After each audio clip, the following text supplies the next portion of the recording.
영국의 찰스 황태자와 그 유명한 영화 배우인 엘리자베스 헐리라는 그 여배우가 동업 관계에 있다는 거 여러분 아시는지 모르겠습니다. 2009년도에 그 엘리자베스 헐리 이 여배우가 자기가 가지고 있는 그 농장에서 그 생산해낸 올게닉 그 소 그것을 이렇게 파는 그런 그 일을 했는데요. 이 찰스 황태자가 거기에 너무 관심이 많이 있어가지고 자기가 운영하고 있는 이 상표를 거기다 붙여가지고 두 사람이 동업을 시작하게 되었다는 것입니다. 이 두 사람이 그냥 가지고 있는 어떤 유일한 그 공통점이라면 이 올게닉 음식, 그냥 무공해 음식, 이것을 많은 사람들에게 싼 값으로 보급하는 것이다 하는 것이었는데, 이런 그 목적과 그 비전, 이런 것이 이 생판 다른 서로 이 두 사람을 한 곳으로 함께 일할 수 있도록 모아 놓았다는 것입니다. 실제로 정말 이 한 가지 그 목표, 한 가지 꿈, 한 가지 비전, 이것을 가지고 생활한다는 것은 거기에 엄청난 그 파괴력이 있는 것을 우리가 볼 수 있습니다. 이 교회라는 것도 그런 것이거든요. 여러분과 제가 이 교회에 모였을 때 왜 여기 모인 것입니까? 이 복음을 위해서 모인 것 아닙니까? 그렇죠?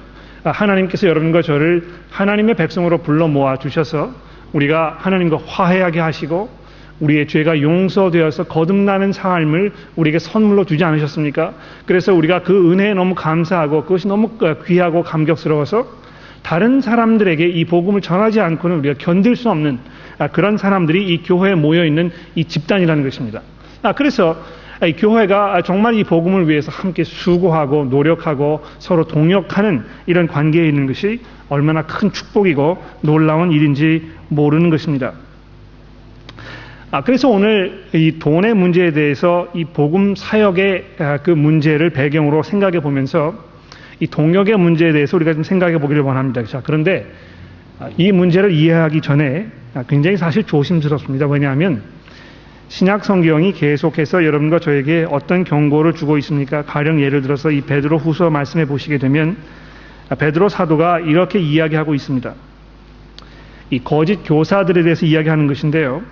베드로후서 2장 3절 말씀에 보면 또 그들은 새 번역으로 읽어보겠습니다. 또 그들은 탐욕에 빠져 그럴듯한 말로 여러분들의 호주머니를 털어갈 것입니다. 예?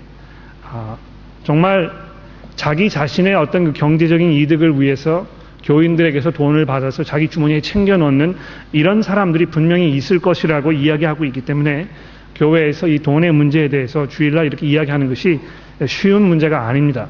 그래서 아마 여러분 오늘 설교를 들으실 때 평소보다 더 집중하셔서 더 눈을 밝게 켜시고 정말 앞에서 목사가 설교하는 내용이 이 하나님의 말씀과 일치하는 것인지 잘 판단하시면서 듣는 것이 굉장히 필요하겠습니다. 자, 그러면 시간이 없기 때문에 이 빌립보서 전체를 우리가 처음부터 끝까지 살펴보기는 어렵습니다만 빌립보서 전체의 내용을 한 가지로 요약해 보라 이런 부탁을 받으면 아마 한 가지 단어로 이 동역이라는 말로 집약시킬 수 있을 것입니다. 동역. 실제로 이 개역 성경 성경 번역된 것에 보게 되면 이 동역이라는 말은 등장하지 않습니다만 여러분 예를 들어서 이 빌립보서 1장 3절 말씀으로 와 보시기 바랍니다. 거기 보시면 이런 그 말씀이 있습니다. 내가 너희를 생각할 때에 나의 하나님께 감사하며 간구할 때마다 너희 무리를 위하여 기쁨으로 항상 간구함은 너희가 첫날부터 이제까지 복음을 위한 일에 참여하고 있기 때문이라 이렇게 되어 있습니다. 이 참여라는 말은요, 이 동역한다는 말입니다. 복음이 여러분에게 전해진 그 첫 순간부터 지금까지 일괄적으로 여러분들이 나와 함께 이 복음을 위해서 함께 동역하는 관계에 있다고 사도 바울이 설명하고 있는 것입니다. 너희 안에서 착한 일을 시작하신 이가 그리스도 예수의 날까지 이루실 줄을 우리가 확신하노라. 내가 너희 무리를 위하여 이와 같이 생각하는 것이 마땅하니 이는 너희가 내 마음에 있음이며 나의 매임과 복음을 변명함과 확정함에 너희가 다 나와 함께 은혜에 이 참여한 자가 됨이라 되어 있는데, 이 참여한다는 말도 이 동역한다는 말입니다. 그래서 이 빌립보 교회와 사도 바울의 관계를 보시게 되면 이 동역하는 관계였습니다. 무엇을 위한 동역의 관계였습니까? 이 예수 그리스도의 이 복음을 위한 동역 관계였다는 것입니다. 경우에 따라서는 이것이 기도로 표현되었죠. 또 어떤 경우에 따라서는 이 감옥에 갇혀 있을 때 거기에 함께 그 고통에 동참하는 이런 그 수고의 모습으로 이 동역의 모습이 표현되었다는 것입니다. 이런 여러 가지 그 상황 속에서 오늘 사도 바울이 빌립보서 4장에서 빌립보 교회가 이 재정적으로 사도 바울의 사역에 이 동역했던 그 모습에 대해서 이야기하고 있습니다. 4장 그 나머지 부분에 보시게 되면 오늘 본문 말씀 우리 잘 읽었기 때문에 전체 내용을 다 볼 필요는 없겠지만은요. 이 4장 여기 본문 말씀 보시게 되면 14절 말씀해 보십시오. 그러나 너희가 내 괴로움에 참여하였으니 여기 괴로움이라는 말은요. 이 경제적으로 빈곤하고 어려운 상황에 있었던 것을 말하는 것인데 그러나 너희가 내 괴로움에 함께 참여하였으니 잘하였도다. 빌립보 사람들아 너희도 알거니와 복음의 시초에 내가 마게도니아를 떠날 때에 주고받는 내 일에 참여한 교회가 너희 이외에 아무도 없었느니라. 데살로니가에 있을 때에도 너희가 한 번뿐 아니라 두 번이나 나의 쓸 것을 보내었도다. 이렇게 얘기하면서 이 빌립보 교회가 사도 바울의 이 복음 사역을 위해서 얼마만큼 재정적으로 많은 수고를 했는지에 대해서 이야기하고 있는 것입니다. 아마 주중에 성경 공부를 하셨기 때문에 잘 아시겠지만 이 빌립보라는 이 교회는요, 이 마게도니아 지방에 위치해 있는 교회였습니다. 그런데 이 고린도 후서 말씀에 보시게 되면 마게도니아 교회가 얼마나 재정적으로 어려운 상황에 있었는지 사도 바울이 고린도 교회에 편지를 하면서 그 내용을 설명하고 있습니다. 고린도 교회에서 편지를 해가지고 무슨 이야기를 했습니까? 여러분, 제가 이 지중해 연안을 다니면서 예루살렘에 있는 성도들이 재정적으로 어렵기 때문에 여러분들로부터 헌금을 받아서 내가 그들 도와주길 원합니다. 그런데 여러분들에게 이 마게도니아 교회의 이 상황에 대해서 설명을 드려보기 원합니다. 그 교회가 정말 자기 나름대로 어려운 상황에 있었고 이들도 정말 극심한 빈곤 가운데 있었는데도 불구하고 자기들보다 더 어려운 상황에 있다고 생각되는 이 예루살렘의 교회를 위해서 자기 자신들도 그 은혜에 참여하게 해달라고 나에게 간청한 것입니다. 이렇게 이야기하고 있지 않습니까? 그래서 이 빌립보 교회가요, 그런 그 어려운 상황에 있는 다른 성도들 돕는 일에만 열심을 낸 것이 아니고 오늘 여기 빌립보서에 보는 대로 이 바울 사도의 이 복음 사역 여기에도 얼마만큼 헌신적으로 헌금했는지에 대해서 우리가 알 수 있는 것입니다. 자, 그런데 4장 17절 말씀에 보시게 되면 사도 바울이 이들의 이 헌금에 대해서 어떻게 이야기하는지 잘 들어보십시오. 내가 선물을 구함이 아니요. 여러분, 제가 이런 이야기를 여러분에게 하는 것은 제가 여러분들에게 뭐 어떤 그 경제적인 이득을 바라기 때문에 이야기하는 것이 아닙니다. 오직 너희에게 유익하도록 풍성한 열매를 구함이라 이렇게 되어 있습니다. 그 세번역 성경을 옆에 가지고 계시는 분들 보시면 세번역이 이 부분을 어떻게 번역했는지 잘 들어보십시오. 나는 선물을 바라지 않습니다. 나는 여러분의 장부에 유익한 열매가 늘어나기를 바랍니다.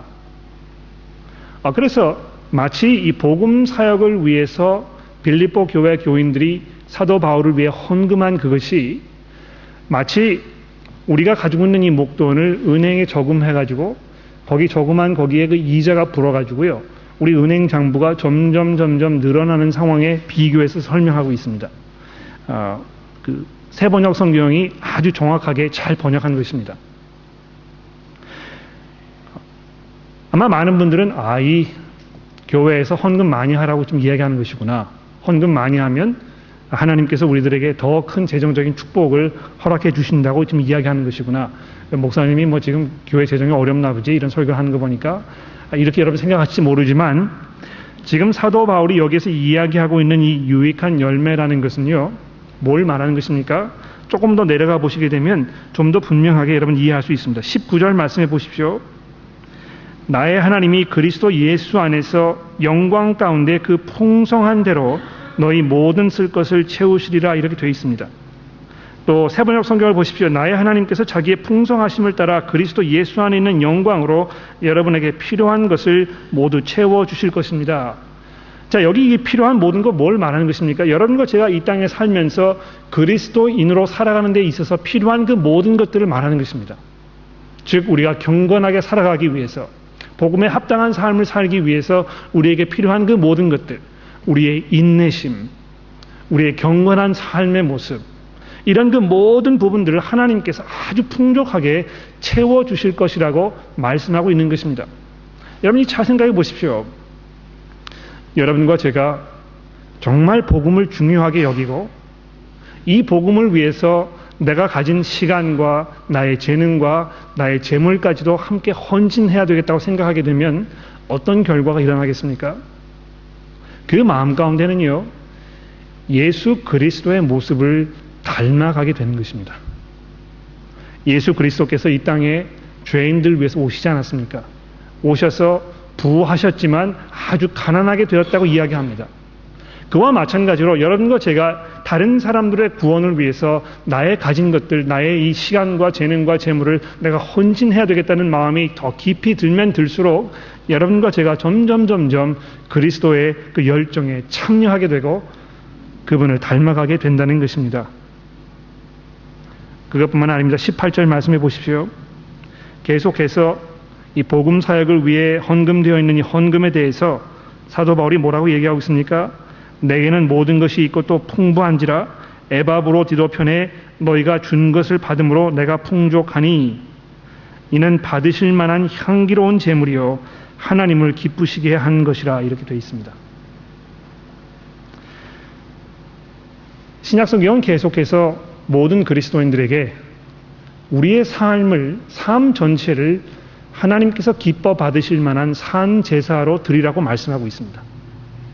그래서 우리가 매일매일 삶 속에서 하나님의 말씀에 순종하는 삶을 사는 것, 이것이 하나님께 드리는 산 제사입니다. 가령 예를 들어서 이 히브리서 13장 말씀해 보시게 되면 여러분과 제가 감사와 찬송 드리는 그것, 정말 기뻐서 감격으로 하나님께 찬송하지 않으면 안 되는 그런 그 모습, 이것이 하나님께서 받으실 아주 그 향기로운 제물이라고 이해하고 있습니다. 또 그 다음 절인 16절 말씀해 보시게 되면 우리가 하나님께서 주신 그 제물들을 다른 사람들과, 필요한 사람들과 나누는 것, 그 풍성한 그런 그 generosity, 이런 것들이 하나님 보시기에 아주 아름다운 향기라고 이야기하고 있는 것입니다. 그것과 일부분으로 이 복음을 위해서 헌신하는 재정적인 그 수고가 역시 하나님께 드리는 이 향기로운 제물이라고 말씀하고 있는 것입니다. 자, 그렇다면 이런 것들을 근거로 해서 우리가 내려야 할 몇 가지 결정들에 대해서 생각해 보도록 합시다. 지금까지 분명하게 이 빌립보서의 말씀을 통해서 복음 사역을 위해서 우리가 재정적으로 헌신하는 것이 하나님께 아주 마땅하고 합당한 것이라고 말씀을 드렸습니다. 자, 그런데요, 여기 한 가지 우리가 주의해야 할 것이 있습니다. 요즘 현대 교회는 이 복음 사역하는 것을 점점 이 프로페셔널화해 가는 경향이 있습니다. 무슨 말이냐면 교회에서 교인들이 하는 역할은 헌금을 많이 하는 것이고 그 헌금된 것을 가지고 전문 사역자들이 사역할 수 있도록 해야 한다고 많은 분들이 생각하는 것입니다. 그래서 내가 교회 헌금 열심히 하고 교회 출석하면 내가 그리스도인으로 해야 할 도리를 다 하는 것이라고 점점 이 그리스도의 삶을 축소화해 가는 현상이 아주 심각하다는 것입니다. 그래서 매일매일의 삶 속에서 내가 정말 복음을 위해서 다른 사람들과 대화를 나누고 누구를 초대해서 함께 이야기하고 복음을 설명하고 정말 내가 매일매일의 삶 속에서 감사함과 기쁨으로 이 경건한 삶을 살아가고 이런 것에는 별로 관심이 없고 주일날 출석을 해서 거기 얼마나 헌금하는가 여기에만 자꾸 생각하게 되는 것이죠. 또 실제로 그래서 주일학교에서 선생님 하는 사람들은 누구를 모셔다가 청빙해서 돈을 주고 하게 하고 이 교회에서 음악 하시는 분들도 밖에서 청빙해가지고 그분들에게 돈을 드리고 사역하게 하고 이렇게 하면서 점점 이 평신도 교회 성도들이 교회에서 사역할 수 있는 그 영역을 자꾸 줄여가는 것입니다. 그러나 여러분 그렇지 않습니다. 우리가 그리스도인으로 복음에 헌신된 삶을 산다는 것은요, 우리 스스로가 이 복음 사역에 뛰어드는 것을 말하는 것입니다. 나는 이거 하기 싫고 또는 나는 여기 재능이 없으니까 나는 여기에 난 다른 사람에게 할 수 있도록 할게. 이렇게 생각하는 것은 합당하지 않습니다. 빌립보 교회 성도들이 그러지 않았습니까? 여러분들이 나의 이 메임과 나의 이 복음을 증명함에 함께 참여한 그 동역자가 되지 않았습니까? 이렇게 말씀하고 있는 것처럼 이 자리에 앉아 계시는 모든 그리스도인 여러분들이 복음 사역에 여러분 직접 뛰어드셔야 하는 것입니다. 매일매일의 삶 속에서 복음을 증거하는 삶을 사는 것이 여러분의 책임인 것입니다. 자, 그렇다면 거기서 더 나아가서 과연 우리가 그럼 누구에게 헌금할 것인가?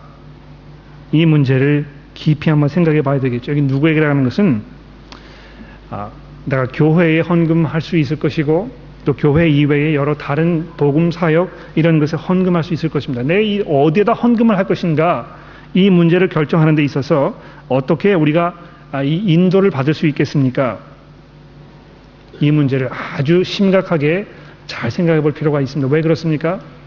적어도 여러분과 제가 하는 그 헌금이 헛된 것을 사람들에게 전하는 데 사용되기는 우리가 원치 않지 않습니까? 그렇죠? 적어도 우리가 한 헌금이 정말 예수 그리스도의 복음이 증거되는 데 사용될 수 있도록 우리가 기도하고 거기 잘 좋은 결정들을 하는 것이 아주 필요한 것입니다.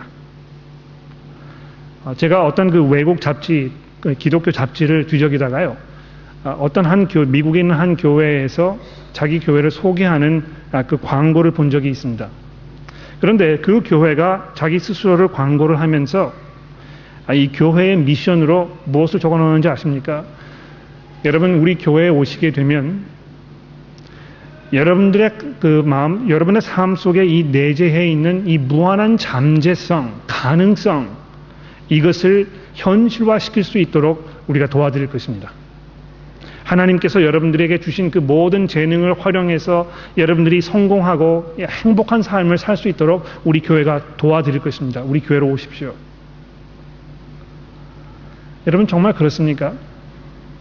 하나님께서 예수 그리스도를 이 땅에 보내셔서 십자가 위에서 그 보혈을 흘리시고 돌아가셨다가 부활하셔서 하나님의 보좌 우편에 앉히도록 하신 그것이 여러분과 제가 가지고 있는 이 우리의 그 소망, 우리의 꿈, 우리의 희망, 우리의 잠재력, 이것을 현실화시키기 위해서 그렇게 하신 것입니까? 그렇지 않습니다, 여러분. 우리가 아직 죄인 되었을 때에, 우리가 하나님의 원수로 분노의 자녀로 영원히 멸망받을 수밖에 없는 상황에 있었을 때에 하나님께서 그 아들을 이 땅에 보내신 것입니다. 우리가 그분으로 하여금 우리의 모든 죄를 용서받게 하시기 위해서, 그래서 우리가 하나님과 화해하기 위해서, 그래서 우리가 하나님의 자녀가 되는 그 영광스러운 특권에 참여할 수 있도록 하기 위해서 이 땅에 오신 것이 아닙니까? 그러므로 정말 우리가 헌금했으면 그 헌금이 이 그리스도의 복음을 위해서 사용되고 있는가, 여기에 우리가 깊이 생각하고 기도하고 연구해 보아야 할 것입니다. 여러분, 그래서 우리가 매년마다 교회 총회를 하는 것입니다. 오늘 2시에 우리가 총회를 하게 되어 있는데요. 총회를 하면 뭘 하는 것입니까? 여러분들에게 재정 보고를 하는 것입니다. 여러분들이 하신 그 헌금이 지금 어디에 어떤 목적으로 사용되었는지에 대해서 우리가 다 말씀을 드리고, 또 여러분에게 그 동의를 구하고 이것이 정말 복음에 합당한 일이라고 우리가 함께 생각하는 그 자리를 마련하기 위해서 우리가 그렇게 하는 것입니다. 그러므로 여러분, 이 총회하는 거 그냥 대수롭지 않게 나는 참여하지 않아도 소용없겠지 이렇게 생각하지 마십시오. 굉장히 중요한 것입니다. 이것은 여러분들의 책임이고 여러분들의 의무입니다.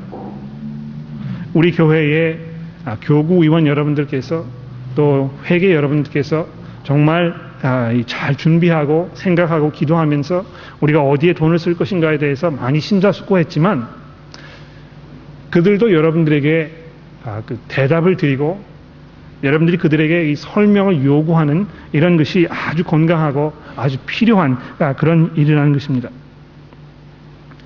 우리가 어떻게 하면 정말 우리의 헌금한 그것이 복음을 위해서 사용될 수 있도록 우리가 헌신할 수 있겠습니까? 교회를 이끌어 가다 보면 거기에 얼마나 많은 재정적인 필요가 있는지 모릅니다. 뭐 이 정원 정리해야죠. 새는 지붕은 고쳐야죠. 피아노가 새로 필요하죠. 이 복사기는 잘 작동이 되지 않지요. 카페트는 오래돼서 점점 헤어져서 떨어져 나가고 있지요. 이 돌아오는 이 청구서는 수도 없이 쌓여가지요. 이런 모든 것들이 얼마나 많이 있는지 모릅니다. 그런 모든 것들 그 자체가 굉장히 중요하고 필요한 일임에는 분명합니다만, 이런 모든 데 우리가 돈을 사용하는 데 있어서 우리가 던져야 할 가장 중요한 질문 한 가지가 있습니다. 뭔지 아십니까? 우리가 여기에 돈을 사용하는 이것이 복음 전하는 일에 과연 필요한 것인가? 이거 우리가 잘 생각해 볼 필요가 있습니다. 많은 경우에 정원을 정리하고 카페트를 새로 깔고 복사기를 사들이고 하는 이런 것들이 복음 전하는데 아주 필요한 일일 수 있습니다. 그러나 어떤 경우에는 그렇지 않을 수도 있다는 것입니다. 여러분 영국 코미디 가운데요, Yes Minister라는 코미디가 있습니다. 혹시 아시는 분 계십니까? 몇 분 계시는군요. 그 Yes Minister라는 코미디는요, 이 정치 풍자극인데요. 영국 정치인들이 얼마나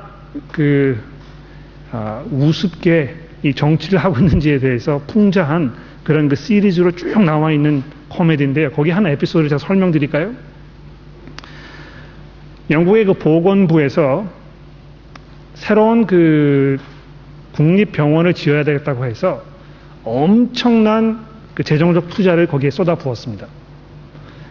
훌륭한 의사님을 모셔오고 간호사들을 다 모셔오고 거기 재정 사무원들 하시는 분들 모셔오고 이 건물 관리하는 사람들을 해서 정말 어디에 내놓아도 손색이 없는 정말 기계처럼 아주 완벽하게 돌아가는 그 병원이 있는데요.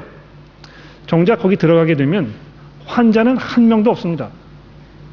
거기에 사용되는 이 정부에서 투자한 모든 돈이요, 이 시설을 유지하는데 다 사용되고 있는 것입니다. 의사들 월급 주는데, 가든 정리하는데, 이 사람들 또 월급 주는데, 여기에 사용되고 실제로 거기 이 환자들을 돌보는 일은 하나도 진행되고 있지 않은 것입니다. 마찬가지로 교회의 이 외관적인 모습, 정원을 잘 정리하고 이런 모든 것들을 잘 하는 것이 경우에 따라서 필요할 수 있습니다만, 그런 것이 다 갖추어져 있다고 해서 거기에서 복음 사역이 잘 이루어질 수 있느냐 하면 꼭 그렇지 않습니다.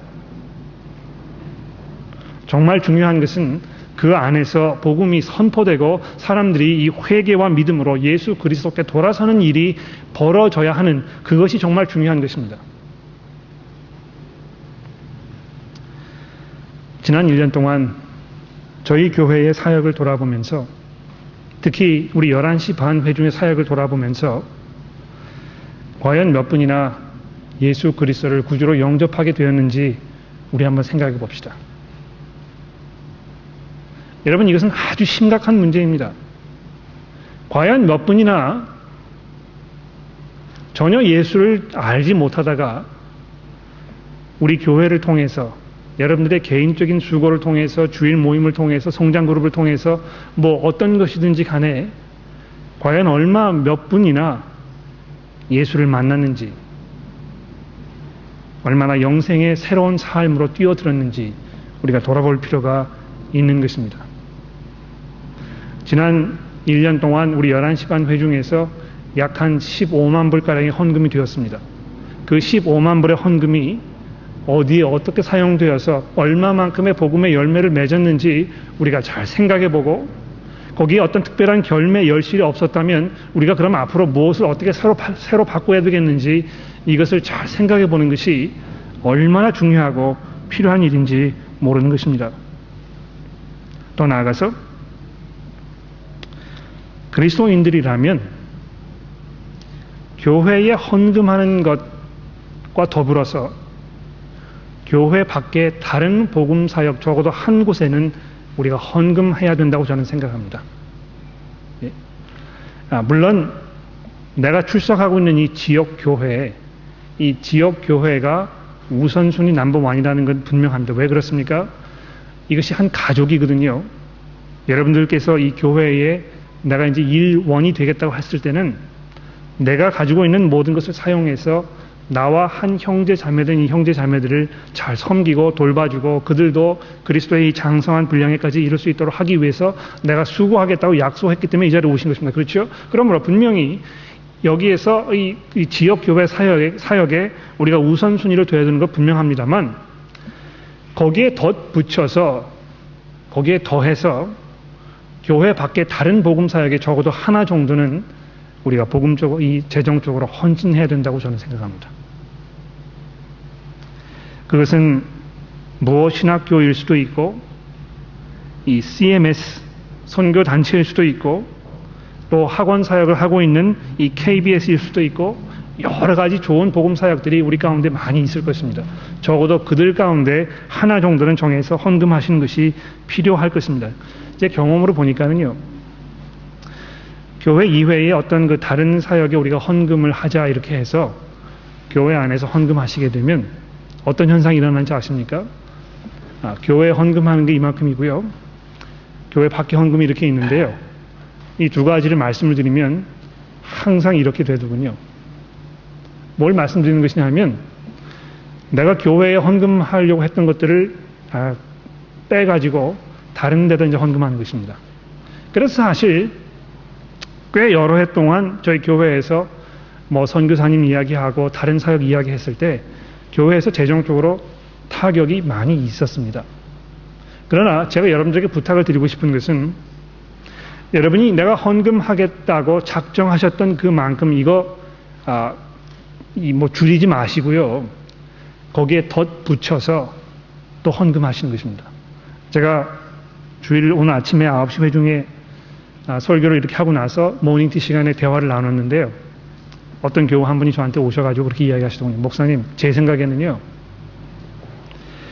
우리가 헌금한 그 액수가 우리 재정 살림에 좀 타격이 온다고 생각되지 않으면 우리는 풍성하게 헌금하지 않은 것이라고 생각합니다. 예. 내가 헌금한 그 액수가 우리 가정 살림 꾸려가는 데 있어서 조금 무리다 싶을 정도가 되지 않으면 내가 풍성하게 헌금하지 않은 것이라고 생각한다는 것입니다. 그 말이 맞는 것 같아요. 제가 생각하기에도. 얼마만큼 헌금할 것인가 이 문제는 굉장히 민감하고 개인적인 문제입니다. 제가 이 자리를 빌어서 여러분들이 감사하고 싶은 것은 지난 1년 동안 저희 교회 특히 우리 11시 회중의 헌금 액수가 그 전해보다 더 많이 늘었다는 것입니다. 그것은 여러분들의 그 헌신의 표현이고 여러분이 얼마만큼 복음에 그 감사하는 삶을 살고 있는지 표현하는 것이라고 말씀을 드리고 싶습니다. 굉장히 감사하게 생각을 하는데요. 과연 내가 정말 풍성하게 헌금하고 있는가? 이 문제에 대한 대답은 여러분들만 하실 수 있을 것입니다. 그렇지 않습니까? 여러분이 헌금하시는지 얼마나 헌금하시는지 저는 알 수도 없고 저희 교회에서 그거 아는 사람 한 명밖에 되지 않습니다. 그 문제와 연관해서 이 11조의 문제에 대해서 잠깐 말씀을 드리고 싶습니다. 그리스도인들이 이 11조를 해야 할 것인가? 오늘 구약 성경을 통해서 여러분 이해를 하셨겠지만 구약 시대의 이 11조는 간략하게 말씀드리면 이 세금 제도였습니다. 예? 어떤 의미에서 세금 제도입니까? 레위 지파 사람들을 먹여 살리는 이 방법으로 하나님께서 이스라엘 백성들에게 주신 것입니다. 왜 레위 지파 사람들을 먹여 살려야 했습니까? 하나님께서 이스라엘 백성들을 가나안 땅에 불러 모아가지고 그들에게 땅을 배분하시면서 모든 지파들에게는 땅을 주고 그들 경작해서 이 살림을 이끌어 나가라고 이렇게 허락하셨지 않습니까? 그런데 유독 레위 사람들에게만은 땅을 허락하지 않으셨습니다. 너희들은 땅을 파서 농사를 지어서 먹고 살지 말고 너희들 가운데에서 이 성전 이끌어가는 그 일을 감당해야 할 이 제사장들을 내가 선출할 것이기 때문에 너희들은 일하지 말고 다른 그 이스라엘 사람들의 이 그 풍성함, 베푸는 그 풍성함, 그것으로 먹고 살라고 이렇게 이야기하신 것입니다. 그래서 이스라엘 백성들이 이 11조를 하지 않으면은요, 성전 운영을 할 수가 없었던 것입니다. 성전 운영을 할 수 없으면 하나님께 예배할 수가 없었습니다. 그래서 하나님께서 이스라엘 백성들에게 이 11조를 하라고 자꾸 이야기하신 것입니다. 이 하나님께 대한 그 예배의 모습과 이 11조 하는 것이 직결적으로 연관되어 있었기 때문에 그런 것입니다. 그러나 예수 그리스도께서 이 땅에 오신 후에 어떤 일이 벌어졌습니까? 그리스도께서 이 성전이 되신 것 아닙니까? 예? 그분의 죽으심과 부활하심을 통해서 구약 시대에 드리던 하나님을 예배하는 방법이 다 완성이 되고 이제 우리가 그런 방법으로 하나님 예배하지 않는다는 것입니다. 그래서 여러분 신약 성경을 처음부터 잘 살펴보시게 되면 이 11조 하는 문제에 대해서 한 번도 언급하고 있지 않습니다. 오히려 신약 성경은요, 계속해서 여러분과 저에게 풍성하게 감사하는 마음으로 헌금할 것에 대해서 말씀하고 있는 것입니다. 얼마만큼 헌금하는 것이 풍성하게 하는 것입니까? 여러분의 마음 가운데 내가 11조를 하는 것이 풍성하게 생각된다고 하시면 그렇게 하시면 되는 것입니다. 그러나 그것이 어떤 일괄적으로 모든 교회 사람들에게 다 공통적으로 적용돼야 하는 어떤 그 원칙이냐 하면 그렇지 않다는 것이죠. 경우에 따라서는 11조를 하기 어려운 상황에 있는 분들도 분명히 있습니다. 여러분 그 BHP 그 호주 광산 회사 있지 않습니까? 거기에 그 CEO 했던 사람이 은퇴를 하면서 얼마만큼의 퇴직금을 받아간지 아십니까? $77 million. 7,700만 불이나 퇴직금을 받아갔다는 것입니다. 예? 뭐 무슨 일을 얼마나 했는지 모르겠지만 그만큼의 퇴직금을 받아가야 할 만한 가치가 있는지 모르겠습니다. 그러나 여러분 7,700만 불의 퇴직금을 받아갔으면 거기에서 10% 헌금하는 거 별로 그렇게 대수롭지 않은 것일 것입니다. 그렇지 않습니까? 그러나 하루하루 벌어서 먹고 사시는 분들에게 11조라는 것은 사실 굉장히 어렵고 부담스러운 일이 분명히 될 수 있습니다. 한 가지 분명한 사실은요, 저희 교회 회개하시는 분이 제게 하시는 말씀인데, 우리 교회에서 이 풀타임 직장을 가지고 가신 분들이 한 분도 빠짐없이 11조를 하시게 되면 저희 교회 재정이 2배로 늘어날 것이라는 것입니다. 이건 뭐 제가 여러분들에게 11조를 하라고 말씀드리는 것이 아니고요. 우리가 얼마만큼 복음에 헌신되어 있고 얼마만큼 우리가 예수 그리스도를 증거하는 일에 우리가 열정적이어야 되겠는가, 그 문제를 돌아보자는 것입니다. 그리고 내가 어떤 방법으로 이 감사함을, 내 열정을 표현할 것인가, 이 문제를 잘 생각해 보자는 것입니다.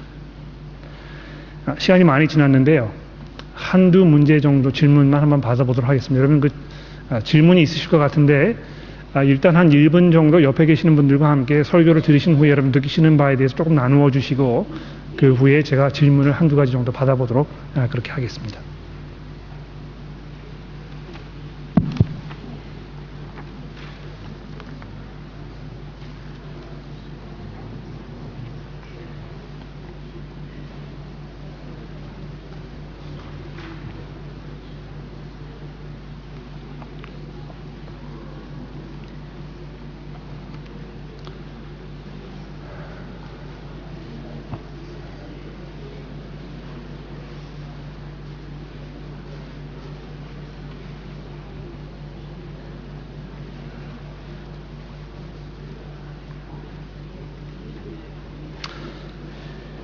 네, 질문이 있으시거나 어떤 그 코멘트를 하기 원하시면 우리 그 마이크가 준비되어 있으니까 좀 손을 들어주시고 한번 들어보도록 하겠습니다.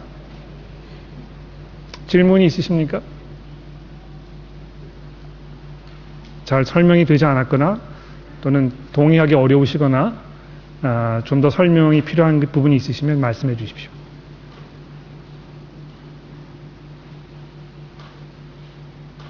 네, 우리 전기룡 교우님 앞에 계시는데요.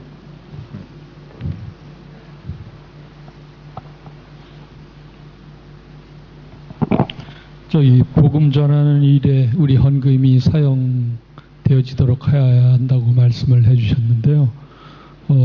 당연히 그래야 될 것 같긴 한데 때로는 우리가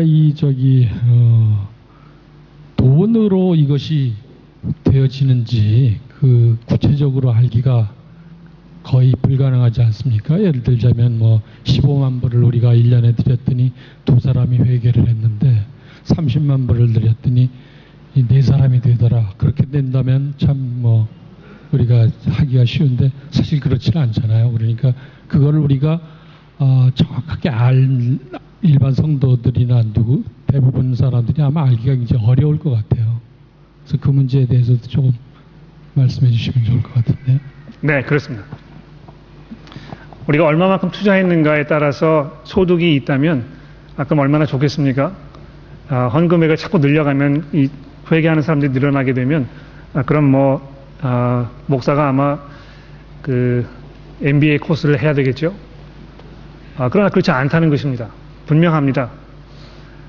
제가 말씀드리려고 하는 것은 우리가 어디에 돈을 사용해야 할 것인가 하는 문제를 결정하는 데 있어서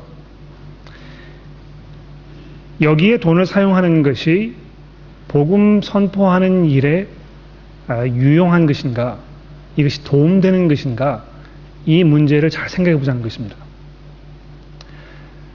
정원을 뭐 우리가 잘 가꾸고 아름답게 꾸미는 것이 정말 좋고 한 일임에 분명합니다만, 정원을 잘 가꾸는 것이 사람들로 하여금 복음을 듣고 회개하는데 도움될 것인가, 이 문제를 생각해 보십시오. 어떤 면에서 간접적으로 도움이 될 것입니다. 그렇지 않습니까? 왜냐하면 교회가 너무 지저분하고 정말 오니까 흉가 같고 그러면 사람들이 혐오감을 느껴가지고 그 교회에 들어가지 않을 것입니다. 그렇지 않습니까? 교회에 들어가지 않으면 거기에서 이 전하는 하나님의 말씀 듣는 기회가 줄어드는 것이고 그래서 별로 어리석은 것입니다. 왜냐하면 될 수 있으면 정말 사람들이 쉽게 올 수 있는 그런 환경과 여건을 잘 마련해 주는 것이 필요하기 때문에 그렇다는 것이죠. 그러나 그렇다고 해서 그것만 했다고 해서 사람들이 회개합니까? 그렇지 않습니다. 저는 이 목회하면서 정원이 아름다워가지고 예수 믿지 않던 사람들이 예수 믿게 되었다고 하는 이야기를 들어본 적이 없습니다. 그래서 어디 얼마만큼의 이 재정을 사용할 것인가를 결정하는 데 있어서 그 결정권을 주고 계시는 분들이 정말 복음에 헌신되고 아주 지혜롭고 경건한 삶을 살고 계시고 이런 분들이 그 일을 할 수 있도록 우리가 이 선거를 잘하는 일이 그래서 굉장히 중요하고 필요한 일이라고 생각합니다.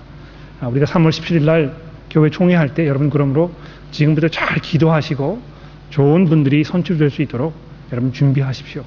예. 또 있습니까? 예, 우리. 네. 마이크를 조금 사용해 주시면 좋겠는데요. 네. 말라기 3장에 보면 이제 11조에 대해서 우리는 언급을 하셨고 3장 8절에 보면 우리가 11조를 하지 않는 자에게는 하나님 것을 도둑질을 한다 이렇게 하셨거든요. 그러면 이 11조에 대해서 확실한 답을 받고 싶네요. 네. 제가 여러분들에게 말씀드리는 것은 11조를 하지 마시라고 말씀드리는 것이 아닙니다. 11조를 하기 원하시면 11조를 하시면 되는 것입니다. 어떤 경우에는 나는 15조를 하고 싶다. 이런 생각을 하시는 분도 계실 것입니다. 그런데 아니에요. 11조만 하십시오. 이렇게 하지 말라는 것입니다. 예? 저는 11조는 좀 어렵고요. 한 7%만 할 수 있습니다. 그렇게 했을 때 11조 하세요. 7% 하지 말고 이렇게 하지 말라는 것입니다. 예? 왜 그렇습니까? 특히 이 말라기서에서 하는 그 말씀은 구약에 있는 내용이라는 것입니다. 그런데 하나님께서 왜 그 말라기서에서 이 11조의 문제에 대해서 이야기하고 있는 것입니까? 잘 들어보십시오. 시간 좀 지나 좀 설명을 드릴게요. 이스라엘 백성들이 바벨론에서 포로 생활을 하다가 거기서 해방을 받아가지고 다시 이스라엘 땅으로 돌아왔습니다. 돌아왔는데 어떤 일이 벌어졌습니까? 먹고 사는 일이 너무 어려우니까 또 주변 국가들의 방해가 너무 심해서 이스라엘 예루살렘의 성전을 재건축하는데 아주 애를 먹었습니다.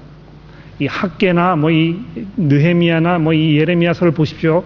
얼마나 거기에 어려운 일이 있었는지 모릅니다. 그게 점점 어려워지다 보니까 이 말라기서 때에 와서는요, 사람들이 그걸 다 포기해버린 것입니다. 아예 모르겠다. 뭐 성전이고 뭐고 나는 모르겠다. 이 먹고 사는 일이 바쁘기 때문에 나는 거기에 집중해야 되겠다.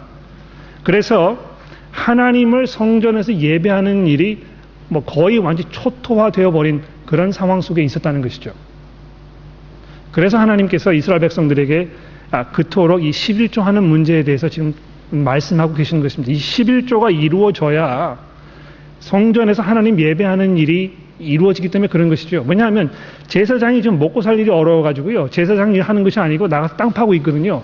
그렇게 하지 말고 그들 먹여 살려서 이 제사장으로서 역할을 잘 할 수 있도록 너희가 도와주어라, 이렇게 지금 말씀하고 있는 것입니다.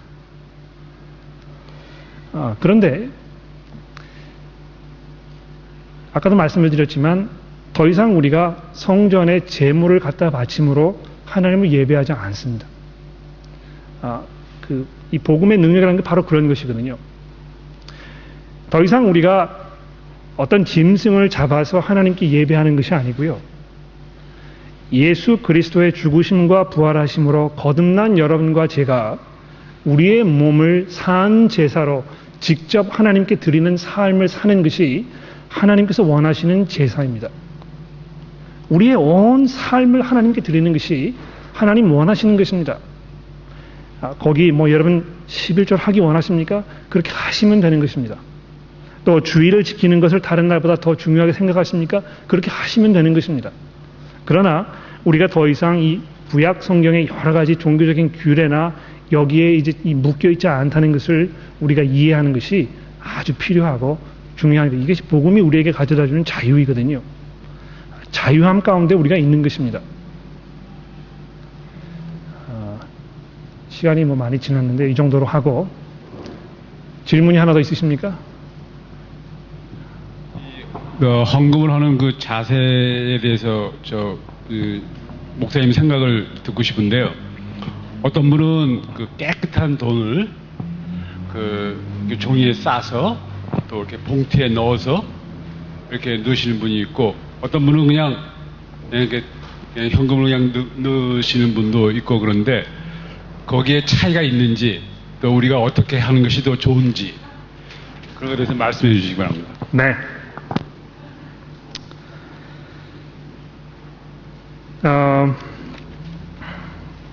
로마서 14장에 보시게 되면 그것과 직접적인 문제는 아닙니다만 연관되어 있는 이슈에 대해서 이야기하고 있습니다. 어떤 이슈를 이야기하고 있느냐 하면 음식물 먹는 문제, 또 주일 성수하는 문제에 대해서 이야기하고 있습니다. 이런 음식은 먹으면 안 된다. 이런 음식은 먹어야 한다. 주일은 꼭 지켜야 한다. 그렇지 않다. 이런 그 의견들이 아주 분분했던 것 같습니다. 그런데 그 문제에 대해서 사도 바울이 뭐라고 얘기하고 있습니까? 14장 잘 보십시오. 우리가 살아도 주를 위하여 살고 죽어도 주를 위하여 죽나니 그러므로 사나 죽으나 다 우리가 주의 것이니라. 어떤 사람들은 이 날을 저 날보다 더 낮게 여기고 어떤 사람들은 모든 날을 같게 여기나니 각각 자기 마음에 확정한 대로 할지니라. 여러분 이해가 되십니까? 내가 이렇게 하는 것이 하나님께서 기뻐하는 일이라고 생각한다. 나는 이런 방법으로 하나님 기쁘게 해드리고 싶다 생각이 되면 그렇게 하면 된다는 것입니다. 그런데 내 방식을 다른 사람에게 자꾸 요구하지 말라는 것이죠. 다른 사람이 주일 성수하는 거, 주일이 정말 특별한 날이고 이 날은 내가 정말 경건하게 특별히 지내고 이렇게 하기 원하신다고 하면 아주 잘하는 것입니다. 그렇게 하십시오. 그러나 어떤 사람이 와서 나는 월요일부터 주일까지 똑같이 하나님께 헌신된 삶을 살고 싶습니다. 이렇게 이야기하면 그것도 잘하는 것입니다. 그렇게 하십시오. 사도 바울이 이렇게 얘기하고 있거든요. 그러니까 헌금하는 방법 문제에 대해서 내가 이런 방법으로 내가 정말 새 돈을 은행에서 찾아가지고 다림질을 해서 거기 흰 종이에 묶어가지고 정성스럽게 넣는 것이 하나님 원하는 방법이라고 여러분 생각하시면 그렇게 하시면 되는 것입니다. 그러나 나는 이렇게 하는데 다른 사람은 그렇게 하지 않는다고 해서 그렇게 하지 않는 사람들을 내려다보고 감사하는 사람 하지 못한다고 손가락질 하지 말라는 것입니다. 자기 마음에 정한 대로 하면 된다는 것입니다. 기도하겠습니다.